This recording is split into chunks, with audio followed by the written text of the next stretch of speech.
दिलखुलास कार्यक्रमामध्ये आपलं मनपूर्वक स्वागत. मी समीरण वाळवेकर. आज आपल्याशी खरोखर मनमोकळ्या गप्पा मारण्यासाठी आलेले आहेत संगणक आणि माहिती तंत्रज्ञान क्षेत्रातलं एक जगप्रसिद्ध व्यक्तिमत्व, त्याचबरोबर भारतामधल्या अनेक नावाजलेल्या औद्योगिक संस्थांमध्ये अतिशय वरिष्ठ ज्येष्ठ पदांवर काम केलेलं एक व्यक्तिमत्व, फक्त साहित्यातलंच नाही तर संगीतामधलं सुद्धा दर्दी व्यक्तिमत्व. मी नमनाला घडाभर तेल घालत नाही. अच्युत गोडबोले. अच्युत, आपलं आमच्या या दिलखुलास कार्यक्रमात मनापासून स्वागत. आजच्या या चर्चेला सुरुवात करताना तुमच्याशी नेमकं कुठल्या विषयावर बोलायचं, इतका अफाट पसारा तुमच्या छंदांचा, तुमच्या विषयाचा, तुमच्या भरारीचा, मागच्या 30 वर्षाच्या काळामध्ये तुम्ही केलेल्या स्वतःच्या प्रगतीचा आणि एकूणच वैविध्याचा, की मला नेमकी सुरुवात कुठून करावी हे कळत नाही. पण माणसाची मुळं जिथे असतात, रूट्स ज्याला आपण म्हणतो, तिथून सुरुवात केलेली बरी.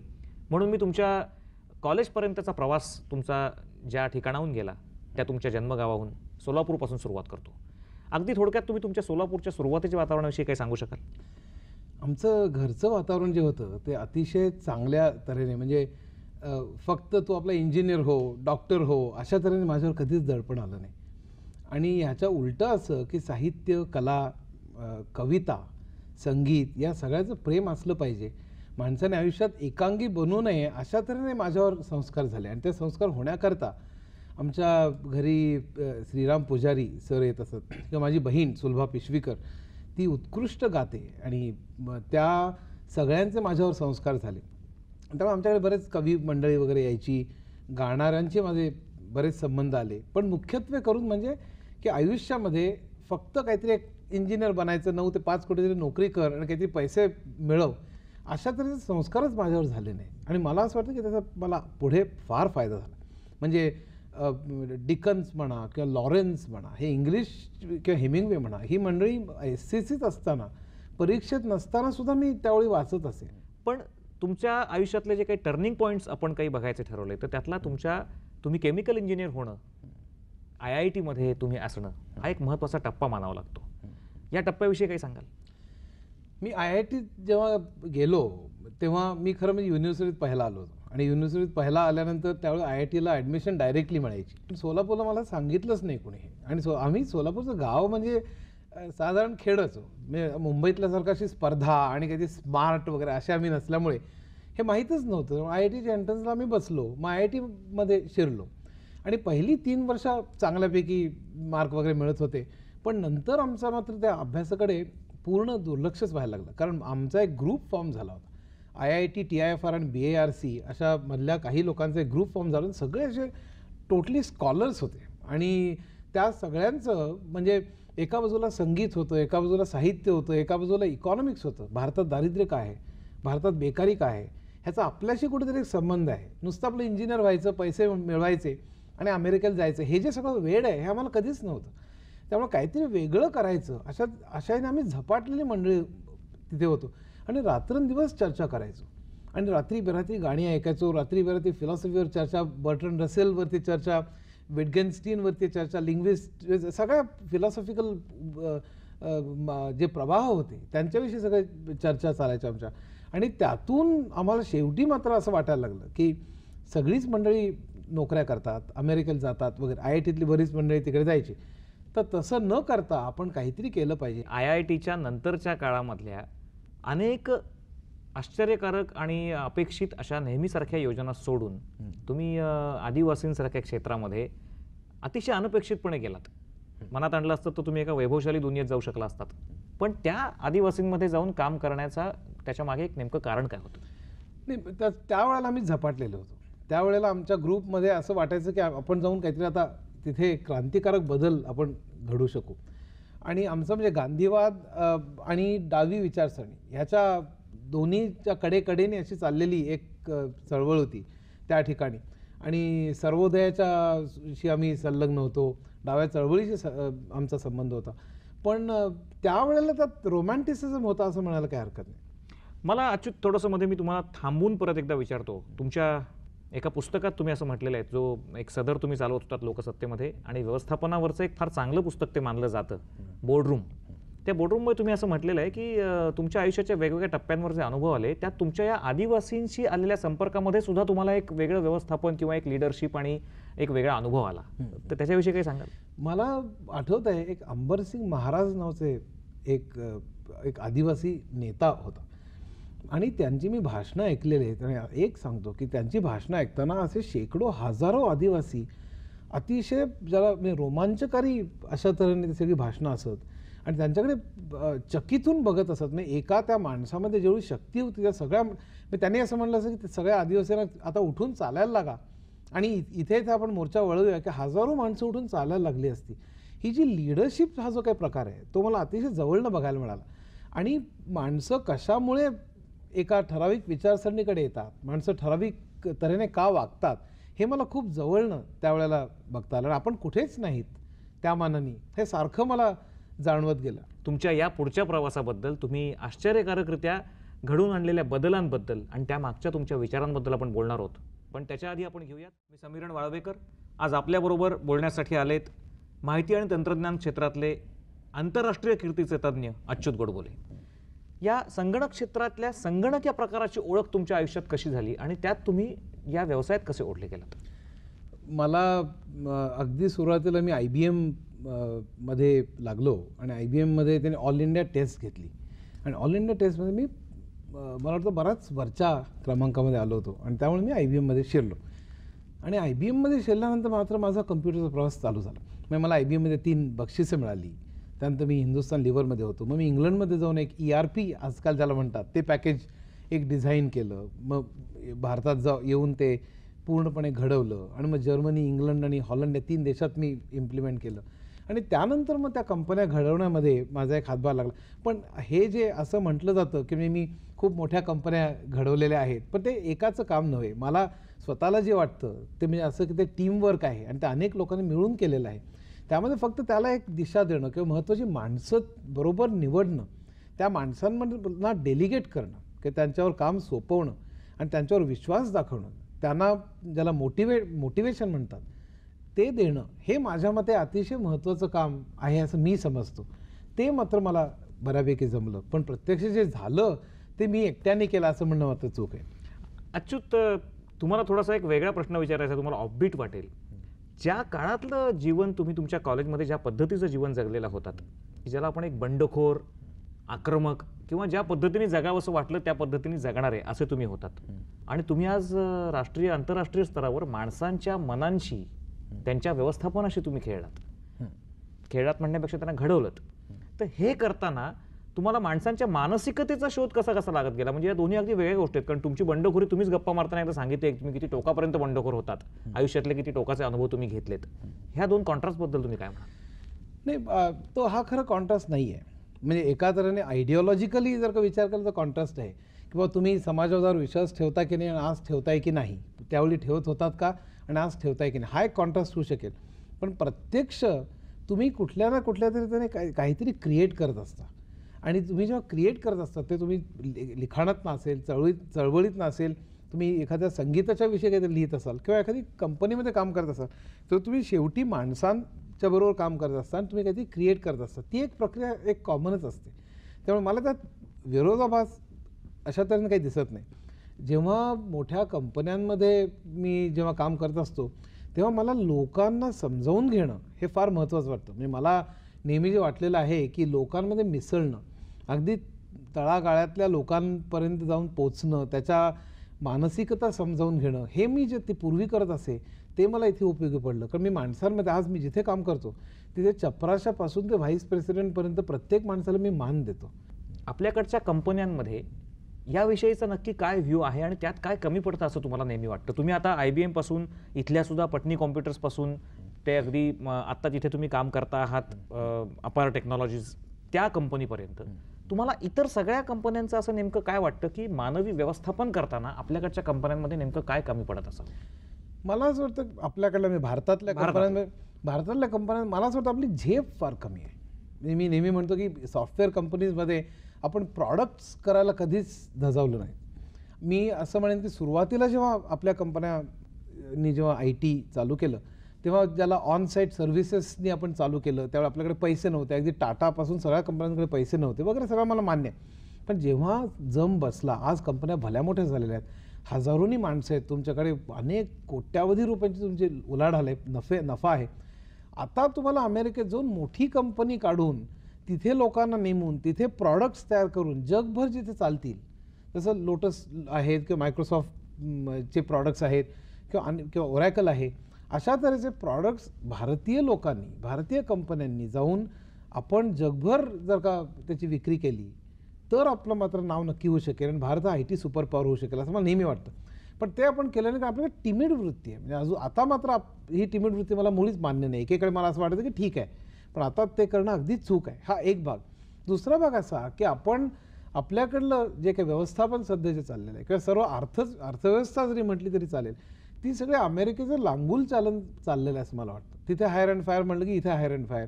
तिथे मॅनेजमेंटची जी स्टाईल अमेरिकन पद्धतीने ज्या तऱ्हेने चालते त्या तऱ्हेने इथले मॅनेजर एपिंग म्हणतो आपण, तिथलं अनुकरण करणं हे आपल्या ठिकाणची काय परिस्थिती आहे, आपल्या ठिकाणची इंडस्ट्रीची काय परिस्थिती आहे, शेतीची काय परिस्थिती आहे, आपल्याकडे माणसांची काय परिस्थिती आहे, असं न करता तिकडलं सगळं इथे तसंच्या तसे आणून लागू करणं हे चूक आहे. आणि माझ्यामध्ये ते चाललेलं आहे सध्या.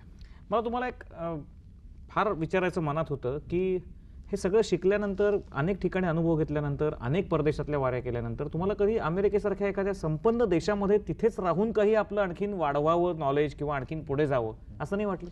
नाही, मला खरंच नाही वाटलं.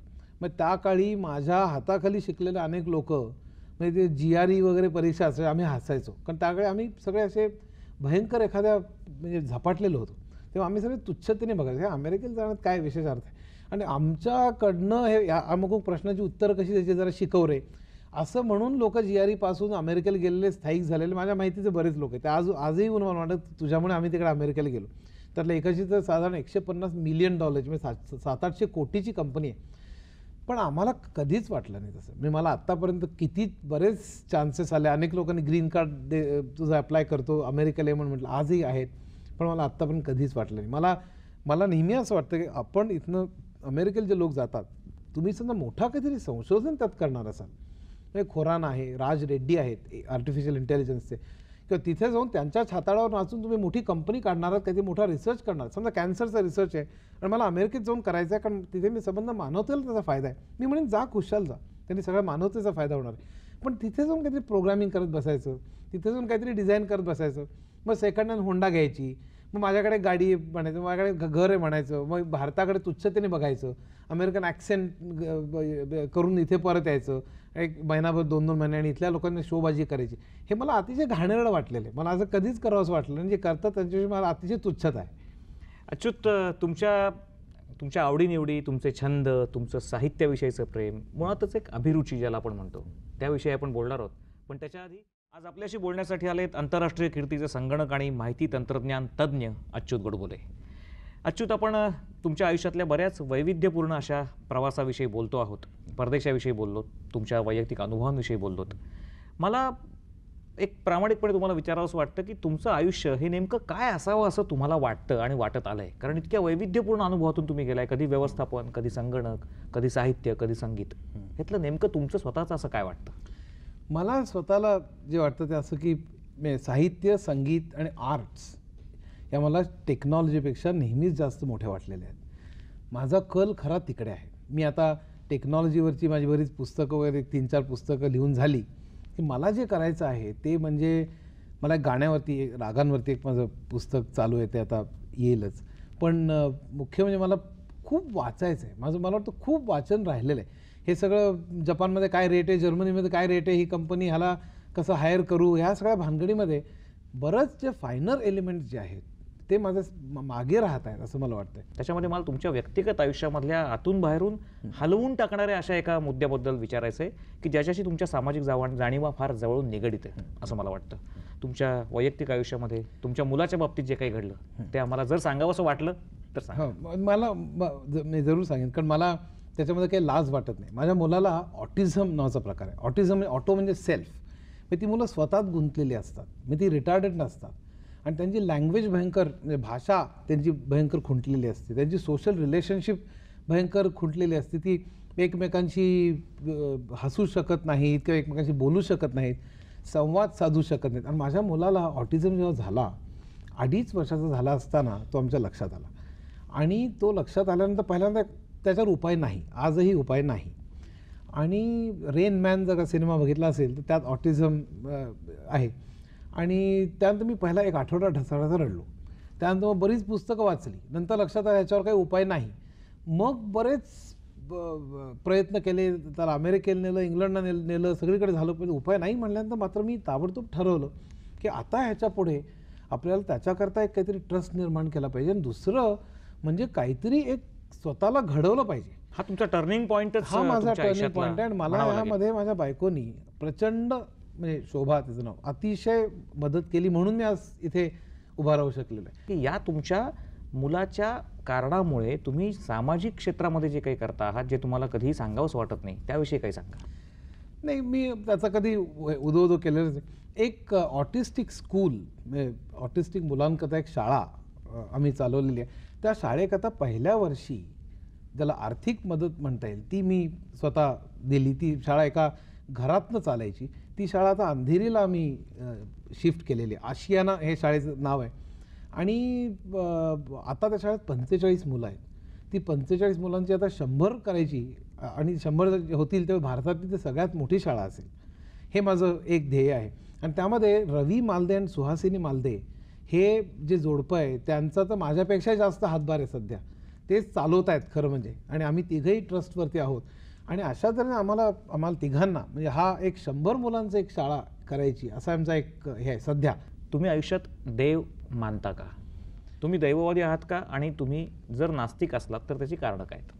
मी आस्तिक आहे नाही, नास्तिक पण नाही. म्हणजे मी रसेलचा एक शिष्य आहे. आणि ॲग्नॉस्टिक पोझिशन ज्याला म्हणता येईल, मी ती पोझिशन आहे. म्हणजे आपल्याला तरी फिलॉसॉफिकल ह्याच्यात जाण्याचं कारण आहे. पण माझा मूर्तीपूजेवर विश्वास नाही. म्हणजे ज्याला ऑर्गनाइज रिलिजन आहे त्याला माझा विरोध आहे. म्हणजे समजा कोणी असं म्हणाला किंवा माझा अमुक कुठल्या तरी सुपरनॅचरल किंवा कुठल्या शक्तीवर विश्वास आहे तर माझा काही विरोध नाही त्याला. पण कोणी मला नाही या आकाराच्या कुठल्या तरी इमारतीत मी जाऊन असं करेन, मी बाहेर मोर्चे काढेन, मग एकमेकांना खून करेन, त्याला माझा विरोध आहे. आणि तुम्ही जर काही इतिहास वाचलात, रसेलचं सायन्स अँड सोसायटीचं अतिशय सुंदर पुस्तक आहे. आणि मी रिलिजनची हिस्ट्री मी बऱ्यापैकी तर तुम्ही जर का वाचला तो इतिहास, लाखो लोक हे रस्त्यावर मारले गेलेले आहेत, ते फक्त ऑर्गनाइज रिलिजनमुळे मारले गेले. सध्या कॉम्प्युटर क्षेत्रात काम करणारा युवक हा कन्फ्युज्ड अवस्थेत दिसतो. याचं कारण पुढच्या 10 वर्षामध्ये या कॉम्प्युटरचं भारतातल्या मुलांकरता तरी भवितव्य काय आहे असं तुम्हाला काय वाटतं? मला असं वाटतं की पुढची 6 महिने ते वर्ष हा जो काळ आहे तो काळ जरा जपूनच आपण राहायला पाहिजे. म्हणजे त्या काळामध्ये ही मंदी बऱ्या प्रमाणात चालू राहील असं मला वाटतं. आणि म्हणजे जॉब्सच्या दृष्टीने, नोकऱ्यांच्या दृष्टीने जॉब्स हे जास्त मिळणार नाही. त्यानंतर मात्र ऑफशोरला म्हणजे भारतामध्ये चिकार मोठ्या प्रमाणावर काम येईल असं मला वाटतं.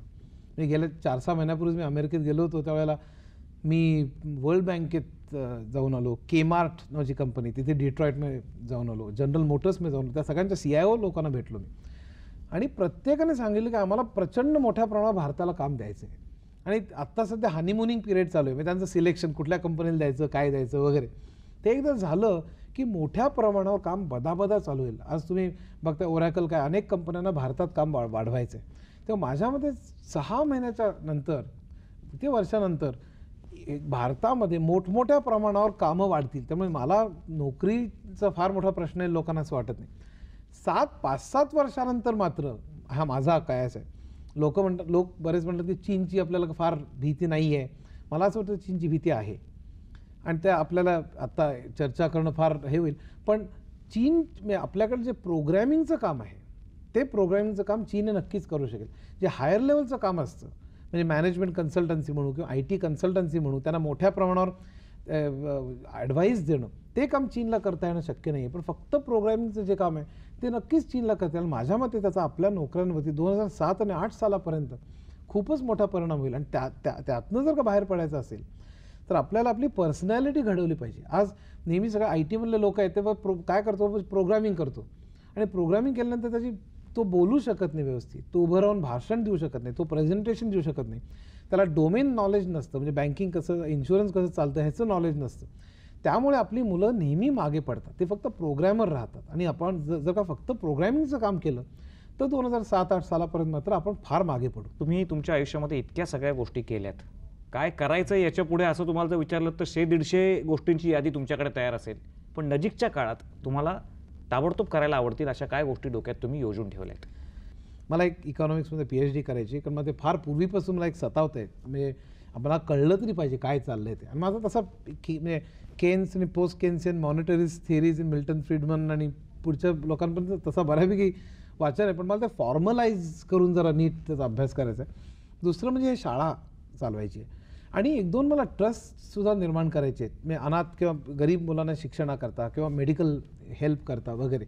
आणि खूप लिहायचं, वेगळं 12 पुस्तकं लिहायचं माझ्या डोक्यात आहे. एक 10 ते 12 प्रोजेक्ट्स आहेत माझ्या डोक्यात आणि ते मला लिहायचे. तर असं अच्युत, मला एक सांगा, तुम्ही तुमच्यावर डाव्या विचारांचा आधी पगडा होता, तुम्ही IITत आलात, त्याच्यानंतर तुम्ही रसेल वाचलात, किशोरी आमोणकरही तुम्हाला आवडतात, तुम्ही स्वतः म्युझिकवर लिहिता, संगणक आणि माहिती तंत्रज्ञान हे तर तुमचं आवडतंच आहे. मला एक सांगा, अच्युत गोडबोले हे गेल्यानंतर एक 50 वर्षांनी लोकांनी काय म्हणून तुमचा उल्लेख करावा असं तुम्हाला वाटतं? मला असं वाटतं की एक मानवतावादी मनुष्य किंवा त्या एक चांगलं काहीतरी व्हावं जगामध्ये किंवा जगामधला अन्याय दूर व्हावा किंवा गरिबी दूर व्हावी असं निदान वाटणारा एक मानवतावादी मनुष्य असं जरी माझं वर्णन झालं तरी सुद्धा माझ्यामध्ये खूप झालं. अच्युत, आपल्याकडे वेळेचं बंधन आहे, तरी पण आपण जमेल तितक्या विषयावर, तुम्ही जितकं केलंय तेवढं सगळं बोलू शकलो नाही, पण जमेल तितक्या विषयावर आपण बोललो आणि खरोखर मनमोकळी चर्चा तुम्ही केलीत. त्याबद्दल मनपूर्वक आभार. तुमच्या पुढच्या वाटचालीसाठी मनपूर्वक शुभेच्छा. याबरोबरच दिलखुलास कार्यक्रम आपण संपूयात. पुन्हा भेटणार आहोत आपण अशाच एका कर्तृत्ववान माणसाबरोबर, त्याची माहिती करून घेण्यासाठी, त्यांच्या कार्यापासून काही प्रेरणा घेण्यासाठी. तोपर्यंत नमस्कार.